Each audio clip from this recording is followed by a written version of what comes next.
시간 우리 하나님이 우리에게 주신 말씀 함께 보도록 하겠습니다. 오늘 말씀은 신약성경 마가복음 14장 22절에서 25절까지의 말씀입니다. 하나님의 말씀을 경외하는 마음으로 자리에서 일어나셔서 함께 봉독하도록 하겠습니다. 한 목소리로 봉독하겠습니다. 그들이 먹고 있을 때에 예수께서 빵을 들어서 축복하신 다음에 떼어서 그들에게 주시고 말씀하셨다. 받아라, 이것은 내 몸이다. 또 잔을 들어서 감사를 드리신 다음에 그들에게 주시니 그들은 모두 그 잔을 마셨다. 그리고 예수께서 말씀하셨다. 이것은 많은 사람을 위하여 흘리는 나의 피, 곧 언약의 피다. 내가 진정으로 너희에게 말한다. 이제부터 내가 하나님의 나라에서 새 것을 마실 그날까지 나는 포도나무 열매로 빚은 것을 다시는 마시지 않을 것이다. 아멘. 앉으시기 바랍니다. 오늘은 소망을 품은 고난이라는 제목으로 함께 말씀 나누도록 하겠습니다. 오늘이 무슨 주일이죠? 종려주일입니다. 사실 저 어릴 때 이게 뭔지도 모르고 종로주일 막 이렇게 종로를 더 많이 들어봤거든요. 어릴 때 종료 뭐 뭔지도 모르고 그냥 막 불렀어요. 고난주간이 시작되는 주일이기도 하고요. 참고로 말씀드릴게요. 고난주일 이렇게 고난주일이라는 건 없습니다. 종려주일과 종려주일을 통해 고난주간이 이제 시작이 보통 됐는데요. 종려나무라는 나무 이름에서 따온 겁니다. 종려나무가 혹시 뭔지 아시죠? 성경을 보면 나오는 나무이기도 한데요. 제가 사진을 하나 준비했습니다. 여러분 너무 잘 아시는 나무예요. 왼쪽에 보이는 저거 어디서 많이 보셨죠? 약간 이 따뜻한 데가 많이 있는 건데 보통 제가 저 사전을 좀 찾아봤더니요. 저 나무가 저렇게 열매를 맺을 때까지는 30년에서 40년까지 자라야 된대요. 나무가. 그때까지는 아무것도 열매를 맺을 수 없고 그냥 이파리만 계속 있고 커지는 거예요.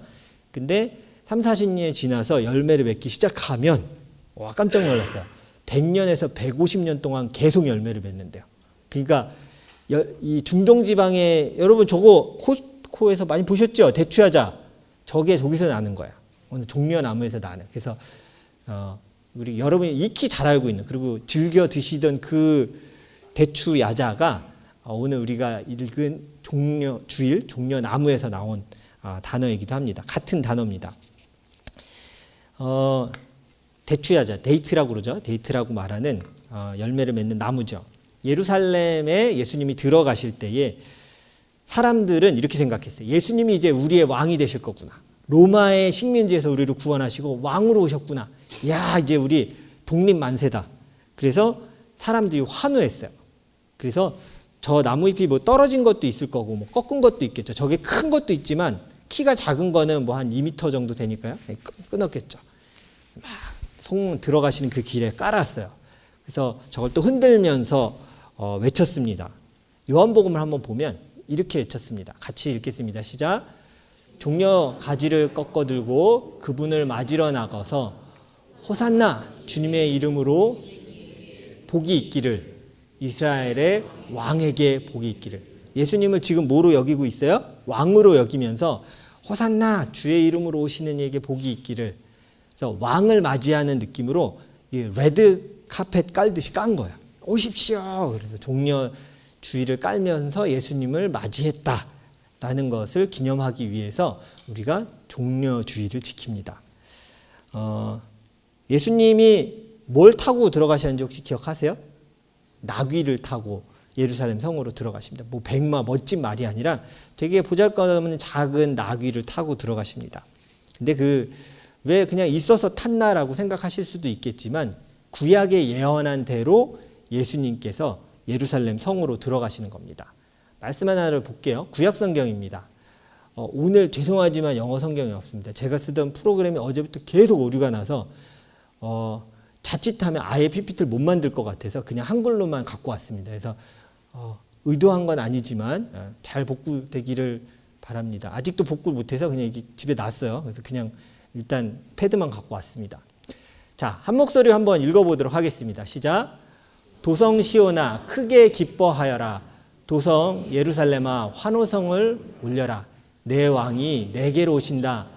그는 공의로우신 왕, 구원을 베푸시는 왕이시다. 그는 온순하셔서 나귀 곧 나귀 새끼인 어린 나귀를 타고 오신다. 이미 구약 성경에 메시아가 어떻게 우리에게 오실지를 알려주셨어요. 예수님이 그 예언 그대로 나귀를 타고 예루살렘 성으로 들어가십니다. 그렇게 왕으로 참 멋지게 들어오셔요. 여기까지 참 멋집니다. 종려주일 그래서 예수님의 그 환호성 막 이렇게 하는 거 너무 좋아요.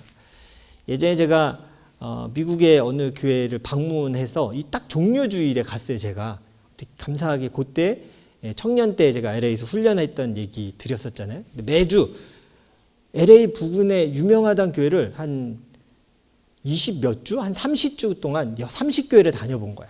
그것도 참 귀한 경험이죠. 종려주일에 어느 교회 갔는데 아이들이 종려주일에 예수님 오시는 거 기념한다고 진짜 저 종려나무 가지 어디 저 종려나무 가지 아니야. 솔직히 말하면 그 소철 꺾은 거더라고요. 이게 좀 작은 거 어디서 다 집에서 하나씩 뚝뚝 뽑아갖고 팔잖아요. 저 플라워샵 파는 거 갖고 와서 막 이렇게 흔들면서 오세나 오세나 이렇게 하면서 나귀 타고 한 명이 진짜 이 대역이 예수님처럼 이렇게 들어오시는 거예요. 막 이렇게 하면서 앞에 깔고 막 이렇게 하던 그 장면이 기억이 나요. 저도 보면서 와 진짜 그런 환호하는 왕을 환호하는 그 개선장군이 돌아오는 것 같은 느낌이잖아요. 와 왕이 너무나 놀라운 분인데 근데 곧 이어지는 것은 그렇게 예수님에게 호락호락한 분위기는 아닙니다. 예수님을 다뤘던 모습은 마치 이것과 같았어요. 읽어볼까요? 시작. 범죄자 취급당하는 왕이었어요. 크리미널을 당하듯이 예수님을 그렇게 여겼어요. 옷을 벗겼고요. 우리가 가끔 보는 십자가 예수님 이렇게 달린 거 보면 이렇게 약 천으로 기가 막히게 잘 가려졌잖아요. 그건 그림 그리려고 그렇게 한 거예요. 진짜 징벌을 받을 때는 아무것도 없어요. 그러니까 수치가 그 얘기예요. 완전히 빨개 벗겨진 상태에서 피 흘리면서 죽으라는 거예요. 그러니까 범죄자 중에서도 사회적으로 무리가 아주 크고 영향력이 있었던 큰 범죄자를 죽일 때 썼던 형벌이 십자가형입니다. 그냥 일반적인 잡범은 그렇게 죽이지도 않아요. 그냥 가졌다 보통 내죠. 예수님을 왕이신 예수님은 어떻게 여겼냐면 중범죄자처럼 취급을 한 거예요. 그게 이번 한 주간 우리가 고난주간에 보게 될 예수님의 모습입니다. 왕이셨지만 가장 처참한 모습으로 사람들에게 매를 맞으시고 모욕당하는 모습을 우리는 보게 될 거예요. 그리고 예수님이 그 당하시던 그 고난이 어떤 의미인지를 사실은 미리 다 말씀해 주셨습니다. 제자들이 깨닫지 못했을 뿐이에요. 제자들에게 그걸 말씀해 주시는 사건이 바로 우리가 잘 알고 있는 오늘 읽은 최후의 만찬이라고 부르는 바로 그 사건입니다. 성만찬 사건은 우리가 그냥 그렇게 부르기도 하지만 그걸 기념하기에 만든 게 성만찬이고 그 사건 자체는 이제 최후의 만찬이죠. 예수님이 제자들과 함께했던 최후의 만찬. 그럼 여러분 뭐가 떠오르십니까? 네. 레오나르도 다빈치의 디카프리오 아니에요. 레오나르도 다빈치의 최후의 만찬이 떠오를 거예요. 대부분 여러분이 기억하는 그림은 아마도 요걸 겁니다. 그렇죠? 네. 저도 원본으로는 잘 못 봤거든요. 보고 싶긴 한데 잘 보세요. 저 그림을 이렇게 보고 저렇게 식탁에서 나눴구나라고 많은 사람이 또 예수님을 안 믿는 대부분의 사람도 최후의 만찬이 저렇게 이렇게 갖춰진 데서 연회처럼 벌어졌다고 생각하는 경우가 많은데요. 그 당시의 걸 모형으로 재현한 사진을 제가 좀 찾았습니다. 약간 이런 식이에요. 이게 저도 처음에 이렇게 보고 뭐야 당근이랑 채소 이렇게 팔려고 막 널어놓은 건지 했더니 잘 보세요. 저기 사람들이 두루너 있어서 그런 거예요. 이렇게 머리에 천 두르고 디귿자의 보통 상에 저렇게 이렇게 기대는 거예요. 저 어른들이 예전에 밥상에서 두루는 뭐라고 그랬어요? 밥 먹고 두루는 뭐 된다고 그랬어요? 소 된다고 그랬잖아요. 그래서 막 뭐라고 했는데 저게 문화였대요. 이렇게 기대서. 그리고 가장 상석은 저도 처음 알았어요. 가장 상석은 왼쪽에서 두 번째 여기 자리를 보통 상석이라고 여겼대요. 이렇게 둘러 앉아서 예수님하고 얘기하고 식사를 나누기 시작하셨던 거예요. 예수님 유월절 앞두고 제자들과 식사하면서 빵을 떼어서 제자들에게 나눠줬습니다. 보통 성경에서는 예전에는 떡을 뗐다 이렇게 표현하는데 많이 모르고 계시더라고요. 성경이 처음에 우리나라에 들어올 때 빵이란 단어를 설명할 수가 없었어요. 빵이 없었어요. 빵이. 그래서 비슷한 게 우리나라에 뭐가 있었어요? 떡. 그래서 떡을 뗐다고 표현한 거였어요. 그래서 지금은 새 번역에서 아예 빵이라고 번역을 하고 있는 거예요. 그래서 좀 다릅니다. 그 당시만 해도 서양 사람들한테도 떡을 설명하려면 뭐라고 얘기해야 돼요? 그래서 나온 영어 단어가 뭘까요? 라이스, 케이크. 우리가 듣기 좀 이상하죠. 그게 무슨 케이크야? 그냥 떡이지. 그냥 착착 하고 만들어 떡인데. 그래서 이 문화적으로 없는 단어를 만들다 보니까 이렇게 서로 쓰게 된 거예요. 떡을 떼면서 사람들에게 그리고 제자들에게 말씀해 주셨어요. 자, 같이 한번 읽어보겠습니다. 시작. 그들이 먹고 있을 때에 예수께서 빵을 들어서 축복하신 다음에 떼어서 그들에게 주시고 말씀하셨다. 받아라. 이것은 내 몸이다. 제가 다음 주에 성찬에 인도할 때도 아마 이 말씀을 아마 선포하게 될 거예요. 빵을 떼면서 주면서 이게 내 몸이다 라고 말씀하셨어요. 이어서 말씀하십니다. 같이 읽습니다. 시작. 또 잔을 들어서 감사를 드리신 다음에 그들에게 주시니 그들은 모두 그 잔을 마셨다. 그리고 예수께서 말씀하셨다. 이것은 많은 사람을 위하여 흘리는 나의 피, 곧 언약의 피다. 우리 교회는 보통 이제 세례식을 진행하고 곧이어서 성찬식을 제가 이렇게 진행을 합니다. 그렇게 하는 이유는 예수 그리스도의 고난과 죽음이 우리에게 생명을 주신 사건이기도 하기 때문이에요. 고난과 죽음이기도 하지만 그것만 자꾸 생각하지 말고 그걸 통해 얻은 생명을 보자라는 의미로 세례를 받은 이후에 같이 성찬에 참여하게 하는 겁니다. 교회마다 좀 다릅니다. 이건 꼭 그 법이 있는 건 아니에요. 그래서 누가복음에는 다른 복음서와 다르게 이렇게 좀 얘기합니다. 같이 읽겠습니다. 예수께서는 또 빵을 들어서 감사를 드신 다음에 떼어서 그들에게 주시고 말씀하셨다. 이것은 너희를 위하여 주는 내 몸이다. 이것을 행하여 나를 기억하여라. 이게 좀 누가복음의 특징이에요. 그냥 나눠주셨다가 아니라 이것을 기억하여라. 행하여 기억하여라. 그래서 만들어진 게 우리가 하고 있는 성찬식이에요. 이 말씀에 근거해서 성찬을 나누면서 나를 위해 몸이 찢기시고 피 흘리셔서 죽으셨던 예수님을 나의 것으로 받아들입니다. 믿음으로 고백합니다. 그래서 세례 받은 분만 성찬에 참여하라는 게 그 이유예요. 그것을 고백하는 자가 받아 먹으라고 하는 겁니다. 고난주간을 이제 시작을 하면서요, 우리가 많이 이런 다짐을 합니다. 예수님의 고난에 내가 동참해야지. 고난을 나도 같이 한번 해야겠다. 이런 생각을 참 많이 합니다. 가끔 그래서 좀 착각하는 게 고난주간에 예수님의 고난에 동참한다는 것을 스스로 자신을 괴롭히는 것으로 착각할 때도 좀 있어요. 제가 되게 사진을 찾지는 않았어요. 잔인에 찾지는 않았는데 지금은 좀 덜한데 제가 학생 때만 해도 실제로 필리핀에서는 고난주간에 실제로 십자가에 못 박는 이런 행사들이 좀 있었어요. 사람을. 그러니까 스스로 자원하는 거예요. 내가 예수님의 고난에 참여하겠다고 죽지 않을 만큼 얇은 못으로 진짜 몇 시간 동안 이렇게 매달려 있는 거예요. 왜냐하면 십자가에 못 박는다고 사람이 죽는 건 아니에요. 보통 길게는 3일, 보통 건강한 사람 3일 정도 매달릴 수 있대요. 피가 흐르고 땡볕에서 쇼크사 하는 거예요. 쇼크사.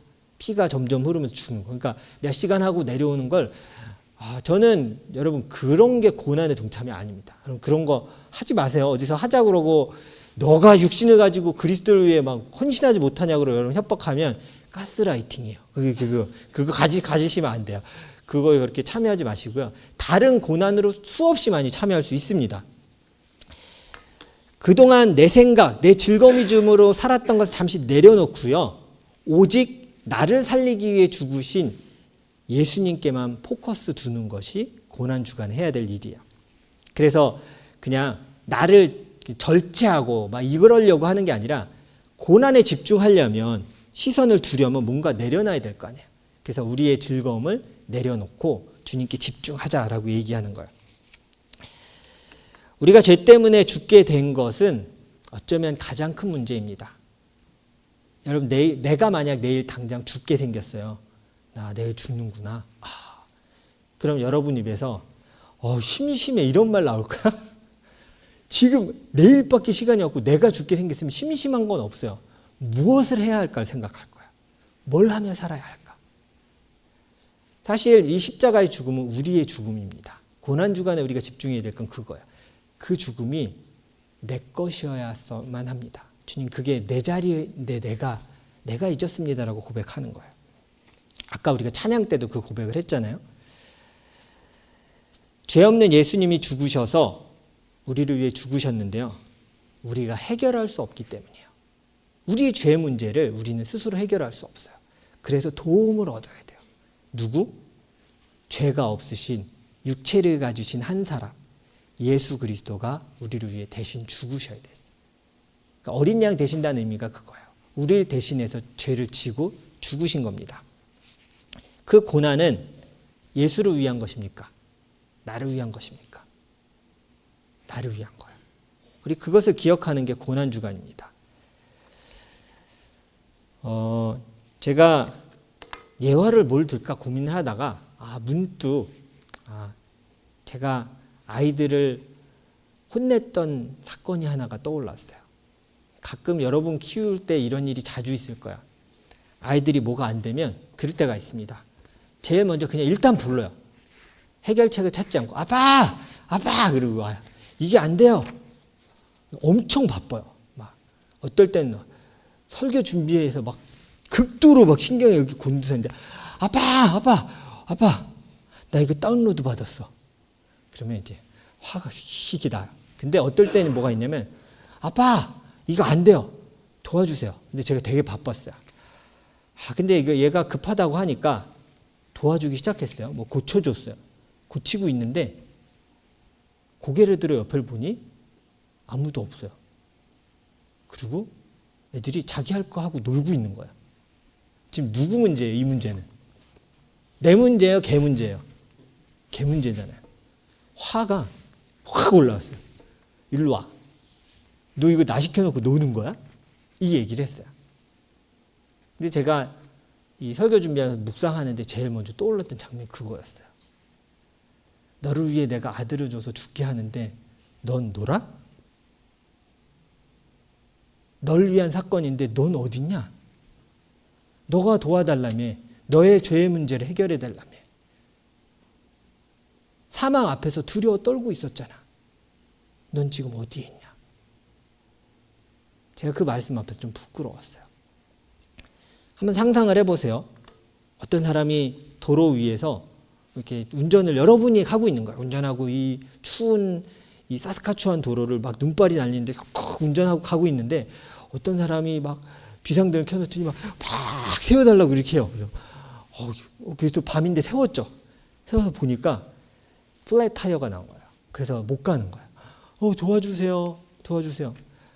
너 알겠다고. 마침 나한테 뭐 스페어 타이어 이렇게 할 수 있는 기구들이 있었어요. 그래서 타이어를 빨리 갈아줘야겠다. 알겠습니다. 할 수 있으니까 도와주기로 했어요. 눈을 막 맞으면서 추운데 끽끽하면서 재키를 올리고 바퀴를 막 빼고 있는데 눈을 들어 보니 도와달라는 사람이 없어요. 어디 있었을까요? 추우니까 내 차에 들어가서 히터 쬐면서 거기서 오락하고 있는 거야. 지금 나는 도와달라고 해서 눈 맞고 고치고 있잖아요. 그러니까 여러분 그 순간 그래 한 명만 고생하면 되지. 마음껏 즐기세요라고 얘기할까요? 아니면 거꾸로 이런 얘기를 할까? 내 문제냐 네 문제냐? 난 여기 왜 있냐? 너가 도와달라며. 내가 필요하다며. 근데 난 여기 왜 있고 너는 왜 거기 있냐? 청소년들 잘 들으세요. 이게 어릴 때 모를 수 있어. 가끔 여러분들이 진짜 그래요. 도와주세요 어른들한테 해놓고 막 놀고 있어. 알려줄게요. 어떻게 하는 건지. 아무것도 몰라도 옆에 서 있으면 돼요. 감탄하면서 반응하면서 그게 동참하는 거예요. 그 사건이 내 문제임을 알고 있어야 저는 이 태도는 도움을 받는 자에게 너무 중요합니다. 맞아요. 그 문제 내 문제였는데. 감사합니다. 여러분, 돈을 주고 사람이 도와주러 와도요, 그렇게 쫑 들어가 있으면 기분이 상할 거예요. 그죠? 긴급 출동 불렀는데도 추워. 난 들어가 있어야지 그러고 아저씨 혼자 하게 하면 마음이 상할 것 같아요. 성경을 보면서 그 사건들이 하나하나 이렇게 보이는 거예요. 아들을 주신 하나님 앞에 나는 무슨 태도로 살아가고 있는가? 그거 옛날에 다 해결됐어요. 옛날에. 전 자유입니다. 내 사건 아니에요. 내 일 아닙니다. 다른 사람을 위해 십자가를 지시죠. 아니요. 나 때문에 지신 겁니다. 고난주간은 그걸 기억하는 주간이야. 그게 나 때문이군요, 주님. 고난주간 가운데 그래서 여러분이 꼭 기억해야 될 것 첫 번째는 예수님의 고난에 동참하는 거예요. 어떻게? 그 문제가 누구의 문제라고요? 나의 문제였습니다. 그 십자가의 죽음이 내 죄 때문이었습니다를 고백하는 거예요. 그러나 고난주간을 너무 슬프게만 보내지는 마십시오. 이게 제가 여러분에게 권해드리고 싶은 거예요. 고난 가운데 반드시 우리가 해야 될 건 소망을 발견하는 거예요. 고난주간에 마냥 슬퍼하고 고통스러워하는 것은 좋지 않습니다. 이 고난은 의미가 있고 소망이 있기 때문이에요. 오늘 말씀을 보면 예수님이 제자들과 최후의 만찬을 하시면서 아주 단호한 어조로 하시는 말씀이 하나 나옵니다. 같이 한번 읽어볼까요? 시작. 내가 진정으로 너에게 말한다. 이제부터 내가 하나님의 나라에서 새 것을 마실 그날까지 나는 포도나무 열매로 빚은 것을 다시는 마시지 않을 것이다. 나 금주야, 나 술 끊었어. 지금 그 얘기하는 게 아니에요. 그 얘기하시는 게 아니라 뭘 얘기하시는지 보려면 제가 봐도 마가복음은 약간 모호해요. 그래서 다른 구절을 제가 좀 찾아봤어요. 마태복음입니다. 같은 이야기를 하고 있는데 어떻게 말하는지 읽어볼게요. 시작. 내가 너희에게 말한다. 이제부터 내가 아버지의 나라에서 너희와 함께 새 것을 마실 그날까지 나는 포도나무 열매로 빚은 것을 절대로 마시지 않을 것이다. 이게 무슨 소리냐면 내가 다시 이 땅에 다시 올 때에 하나님의 나라가 완성돼서 너와 내가 함께 잔치를 벌이를 그때까지 나는 이 약속을 가지고 있을 것이다. 잊지 않을 거야. 너희를 잊지 않을 거고 내가 돌아올 것도 잊어서는 안 된다. 고난을 설명하면서 그 안에 툭 뭘 넣어서 탁 주신 거야. 성찬식에 빵과 피에 뭘 넣어서 주셨어요. 뭘까요? 방부제가 아니에요. 그 방부제 같기도 하네요. 썩지 않는 이 소망을 푹 넣어서 주신 거야. 자, 받아 먹어라. 난 다시 올 것이다. 그리고 그의 나라에서 너와 내가 함께 누리자. 여러분, 고난주간은 엉엉 슬퍼하는 날만이 있는 것이 아닙니다. 고난은 묵상하지만 그러나 소망을 갖고 주님 다시 오실 것을 믿습니다. 저는 그날을 기다립니다. 그리고 주님과 함께 그 잔치에 참여할 것을 제가 기대합니다. 그 마음을 품는 것이 고난주간에 해야 될 일입니다. 그렇게 예수님의 고난은 고난으로만 끝나지 않습니다. 고난 우리에게 생명을 주고요. 하나님 나라, 천국에 대한 소망을 주는 것이 바로 예수 그리스도의 십자가의 고난입니다. 그래서 오늘 제목이 혹시 기억나십니까? 고난은 고난인데 뭘 품었어요? 소망을 품은 고난임을 기억하세요. 예수님이 다시 오실 그 소망을 성찬에 참여하면서도 기억하고요. 이번 한 주 예수님의 그 고통을 보면서도 그 고통이 의미가 있군요. 나를 위한 것이군요. 라고 기억하셔야 돼요. 저도 설교 준비하면서 떠올랐던 순간이 이 아이를 낳는 아내의 모습이 떠올랐어요. 엄마들이 많이 계시잖아요. 여러분, 그 고난을 왜 견디셨습니까? 아빠들은 힘들게 나가서 일하면서 또 가정을 돌보고 서포트해요. 왜 그렇게 하십니까? 힘들잖아요. 소망이 있기 때문이에요. 내가 생명을 볼 거야. 자라갈 거야. 그게 고난을 견디게 해주는 거예요. 그래서 소망이 없는 고난은 의미가 없습니다. 나를 살리기 위해서 나 대신 십자가에 달리시고 피를 흘리신 예수님을 믿는 가운데 고난을 품으십시오. 그리고 소망을 품고 그 고난을 가진 자로 살아가야 합니다. 고난을 넘어서 하나님이 주실 소망을 품고 살아가는 자녀로 우린 살아야 합니다. 이번 한 주간 예수님의 고난과 죽음을 나와 상관없는 일처럼, 당연한 일처럼 여기지 말고 눈물로 그리고 감사로 회개를 드리는 한 주가 되기를 바랍니다. 그러나 그 고난은 고난으로 끝이 아닙니다. 내게 생명과 연결되는 소망이 있다는 그 믿음을 굳건히 가지시기를 바랍니다. 여러분은 예수님이 생명을 걸어 살린 하나님의 자녀입니다. 우리 마지막 인사하고 마칠 텐데요. 고난주가니까 이것만이 좋은 것이 아니에요. 소망을 우리 심어줘야 돼요. 자, 옆에 분을 보면서 인사해 주세요. 소망의 표정을 담아 이렇게 얘기해 주십시오. 당신은 귀한 하나님의 자녀입니다. 시작. 당신은 귀한 하나님의 자녀입니다. 왜 고난당하셨는데요? 왜 고통당하고 십자가 지셨는데요? 하나님의 자녀로 삼아주시기 위해서였어요. 그 소망이 있기 때문에 기꺼이 고난에 동참하셨음을 기억하십시오.